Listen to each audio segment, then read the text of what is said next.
রাষ্ট্রায়ত্ত সংস্থা বেসরকারীকরণের প্রতিবাদ ও ন্যূনতম মজুরি বৃদ্ধি সহ একাধিক দাবিতে দেশব্যাপী শিল্প ধর্মঘটের ডাক দেয় বিভিন্ন শ্রমিক সংগঠন। তার প্রভাব পড়ল মালদহে। সকাল থেকে ব্যাংক ও বীমা সংস্থার সামনে মিছিল ও পিকেটিং চলে। ইংরেজবাজার স্টেট ব্যাংক অফ ইন্ডিয়ার শাখার গেট আটকে অবস্থান নিলে পুলিশ বাধা দেয়। গেট খুলতে গেলে ধর্মঘট সমর্থকদের সঙ্গে পুলিশের উত্তপ্ত বাক্য বিনিময় হয়।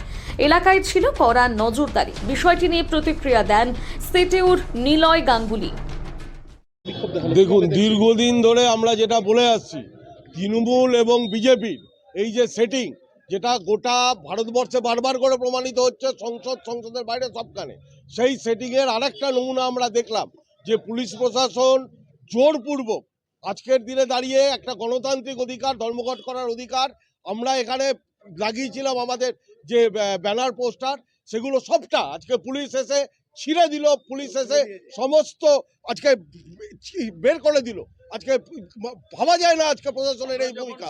আজকে সেখানে দাঁড়িয়ে তৃণমূল কংগ্রেস এসে আজকে ধর্মঘটটা করেছি আমরা কেন্দ্রীয় সরকারের বিরুদ্ধে, আজকে শ্রমকোটের বিরুদ্ধে।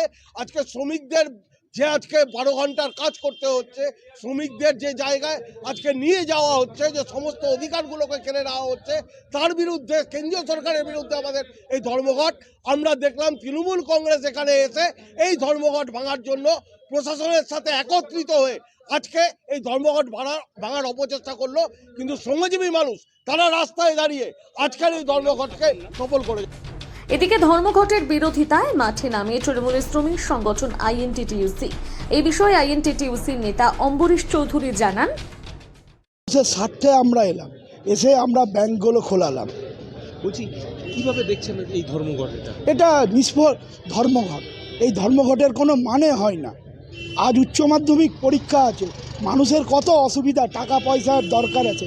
এরা সরকারেও নেই, ক্ষমতায়ও নেই। 34 বছর এরা ক্ষমতায় ছিল, তখনও কিছু করেনি। আজ পরীক্ষার দিন, মানুষের কত সুবিধা অসুবিধা আছে, ব্যাংকের কাজ আছে, কিন্তু এরা ধর্মঘট করবে। আমার নাম অম্বরীশ চৌধুরী। আমরা ব্যাংকটাকে খোলালাম। মালদা থেকে পরিতোষ সরকারের প্রতিবেদন, নিউজ টুডে।